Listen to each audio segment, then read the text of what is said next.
வரைக்கும் இன்றைக்கி நம்ம வீட்டில் என்ன சமைச்சிட்டு பார்க்கலாம். எப்பயும் போல் வெறும் சோறு தான் ஆக்கியிருக்கேன். சாப்பாடு எடுக்கும்போது சைடில் தான் எடுக்கணும். எப்பயும் நடுப்பக்கம் எடுக்காதீங்க.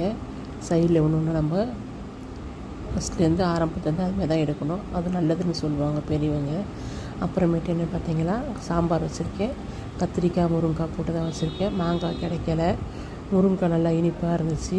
ஒரு 4-5 கத்திரிக்காய் இருந்துச்சு, அதையும் போட்டு சாம்பார் வச்சுருக்கேன். அது கூட சிக்கன் 65 இது தான் பொரிச்சிருக்கேன். சாம்பார் நல்லா திக்காக இருக்குது. இன்னும் கொஞ்சம் கூட தண்ணி ஊற்றலான்னு பார்க்குறேன்.